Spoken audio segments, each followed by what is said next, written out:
Peggy 16.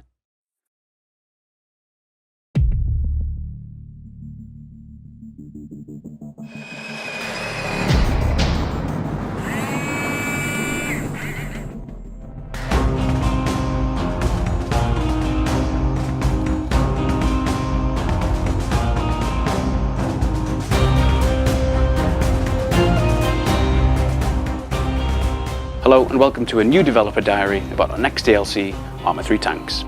Its upcoming release marks the end of our current development roadmap and the culmination of over 4 years of support. So to mark this special occasion, we thought there's nothing better to do than roll out the big guns. So let's take a look at the new content and features of Tanks DLC.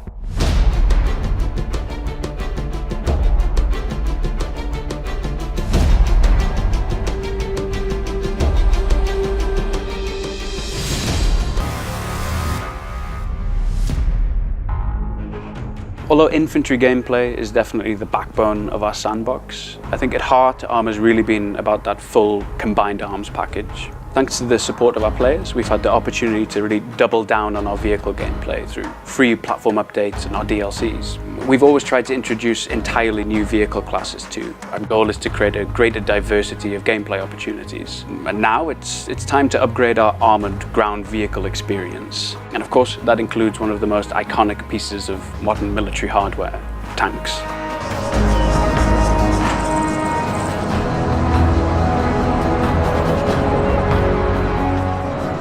With Tanks DLC, we didn't just want to expand our current lineup of vehicles, but we also wanted to provide more options to fight with or against armored vehicles. This means we'll be adding new armored vehicles, but also new anti-tank weapons, munitions, and targeting methods. On top of that, we wanted to create a more immersive experience. We wanted players to experience what it feels like to be locked up in such a cramped metal container and how it feels to ride such a loud 50-ton metal beast with such explosive kind of firepower. If you consider the package as a whole, our goal was to make teamwork and tactics more rewarding. I think it's fair to say that here at Bohemia Interactive we have a special relationship with tanks, so much so that we have our very own T-72 which sits in the back garden. She has her own nickname, her own social media account, so I guess if you're watching, Edita, hello to you.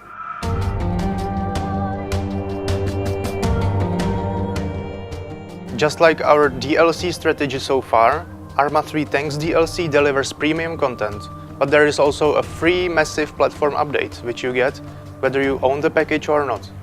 In short, the new armored vehicles, mini-campaign and showcase scenarios will be premium, and all of the new platform features and updates are free.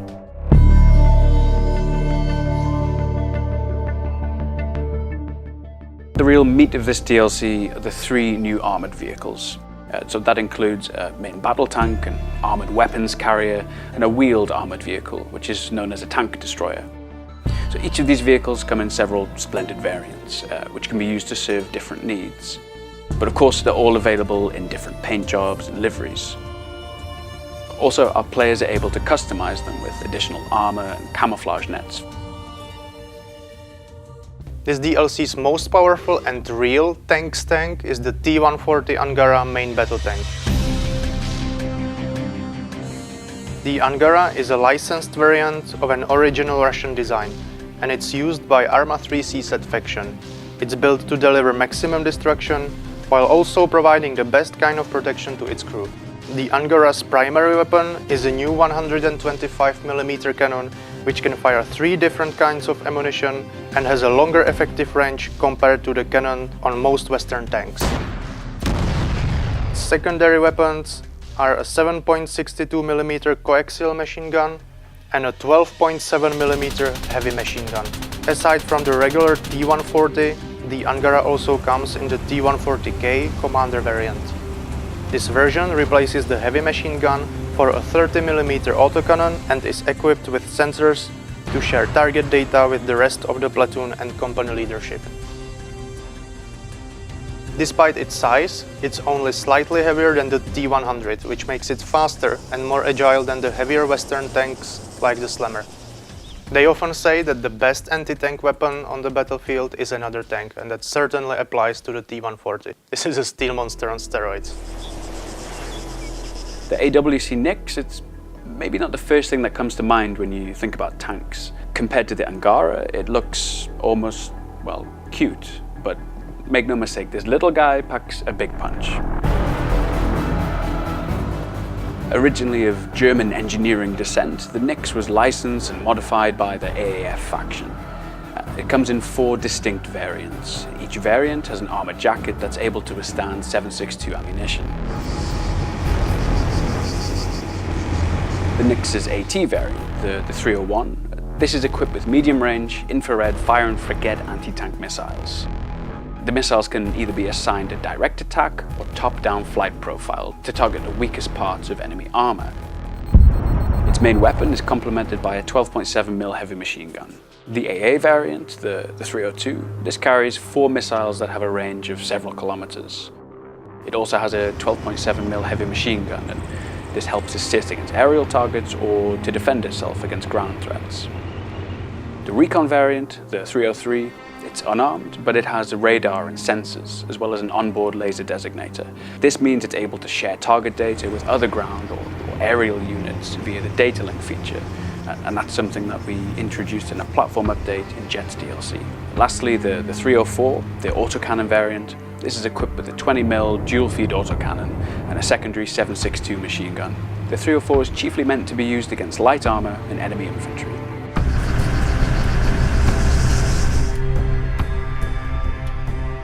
Finally, we have an armored vehicle used by NATO. Now, although it's technically not a tank, it's an armored vehicle which is built to fight against them. The Rhino MGS has a 120mm cannon which can fire all kinds of standard rounds, but also the new Marek ATGM. This missile features both direct and top-down attack modes. The Rhino has its own laser spot tracker, and it's also connected to the data link. Again, this means it's able to lock onto targets that are picked up or painted by other forces like UAVs, scout helicopters, or recon infantry. The Rhino also has a secondary weapon in the form of a coaxial 338 machine gun. This has a longer effective range, and it's even more lethal against infantry than the more common 7.62 ammunition. To make this an easy vehicle to transport, the Rhino's weight was kept relatively low. However, this does mean it also has relatively weak armor. On the flip side, the Rhino has far superior speed and range compared to other tracked vehicles. Besides the regular version, the Rhino also comes in the Up variant, which features an additional remote 12.7mm heavy machine gun turret and an improved protection in the form of cage and ERA armor. Now, this does add weight and limits the options for transport, but it also makes the Up variant well suited to military operations in urban terrain. All in all, this is a vehicle that requires both its brain and its brawn. To be operationally effective, it requires close communication with its crew, perhaps even more so than with standard main battle tanks.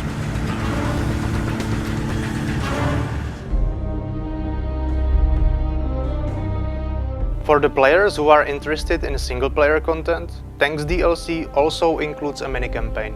It's called Altis Requiem and consists of 3 separate scenarios. In this mini-campaign, you play as an AAF tank commander on Altis.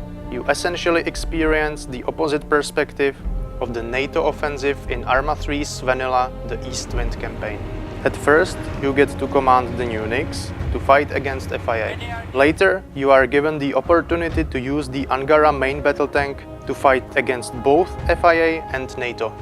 There are different endings depending on how you play, and the mini-campaign should take a couple of hours to complete. Of course, we also wanted to give the Rhino a proper introduction. This is where the new single-player showcase Tank Destroyers comes in. In this scenario, you take part in an offensive by NATO as a crewman of the new Rhino MGS.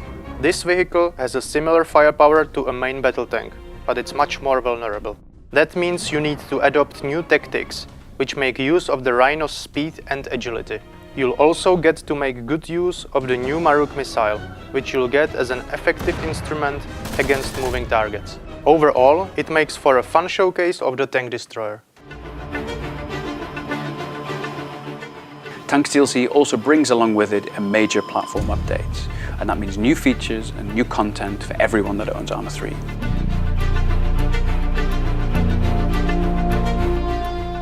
We'll make some significant changes to the experience of operating an armored vehicle, such as a tank. These changes apply to all of the armored vehicles in Arma 3, so not just the new ones. and they make using these vehicles much more immersive and interesting. The most visible upgrade are the fully 3D modeled interiors, with multifunctional displays and camera feeds for crew members. We're proud to finally bring armored vehicles in line with other vehicle classes in Arma 3. It makes for a much more immersive experience. You now really get a sense of what it feels like to be in such a narrow and confined space. We've also made some improvements to the handling of armored vehicles. This is actually a feature that we introduced with the TAC Ops mission pack, but of course it's something that is going to benefit the new vehicles as well. We wanted the vehicles to feel more natural to drive, to communicate the feeling of weight and power that these vehicles really have. So to do that, we started with a PhysX update. So that means better wheel collision simulation and improvements to how different surfaces affect handling, together with suspension and gearbox changes. Plus, our community content creators, well, they now have a few more settings which they can use for their own vehicles too. Another thing we did was to change the damage model of armored vehicles. Armor now reacts more realistically to incoming rounds. For example, cage armor really helps to defend against RPGs, but they will only work for so long. It adds another variable to the rock, paper, scissors gameplay. We're also improving the audio of tanks. This involves updating sound samples to be played in stereo, positional sounds, and have more distinct audio cues for gearbox and RPM changes. Altogether, it should make the experience more lifelike. Well, we're also introducing new options for customizing your vehicles. So this differs per vehicle, but you can imagine things like additional armor protection or camo nets for better concealment. Tanks are some of the most advanced war machines on the battlefield. For this reason, our dev team added a couple of new targeting features. One of these features was already added as part of the Jets DLC. It's called Fire Control System, or FCS in short. This technology significantly increases your chances of a first round hit. With one click, the system will measure the range and speed of your target and adjust your weapon's zeroing and calculate the lead. It can be used for targets that are either static or moving in a predictable pattern. On top of that, we're introducing new missile flight profiles and capabilities. This includes using missiles in direct or top-down attack mode, a terrain following mode, and the ability to lock on after launch. A direct flight profile hits the target as you aim it, which means it typically hits the side. This is often useful against soft ground targets or low-flying aircraft at close range. A top-down attack missile is preferred against main battle tanks, as it will target their less protected roofs and hit them from above.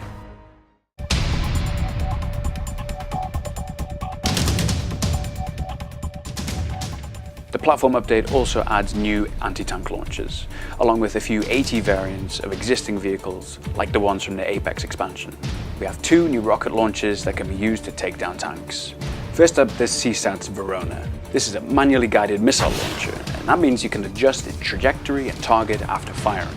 The other new launcher is the Moore's MK4, and that comes in several different versions. The older Mod 0 is used by the AAF and FIA, while the newer Mod 1 version is used by NATO. We're also making some of our existing vehicles more anti-tank capable. The off-road now comes in a variant with a specially mounted launcher. And alongside that, we have our two light strike vehicles, the Prowler and the Keelan, and these will have AT variants as a special bonus to Arma 3 Apex owners.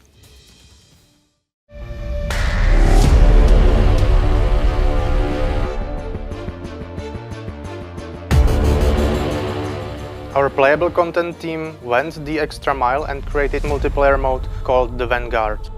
The basic premise of this mode is that there is a device being parachuted and there are three opposing sides that need to find the device and transport it back to their base. The drop location of the device is unknown at first, but at some point players will get to see the area indicated on the map. This circular marker will gradually get smaller and become more accurate once the device reaches the ground. To win, one of the three teams will need to pick up and return the device to their base within a certain time limit. Another way to win is by simply eliminating the other teams in combat. Our art studio in Thailand has created lots of new decorative objects. We have new tank barricades, spare parts and tools, and even a fully functional repair depot. This depot can be used to repair damaged vehicles. I personally think these turned out great with lots of cool little details, and I'm certain that the scenario creators from our community will be able to make good use of these.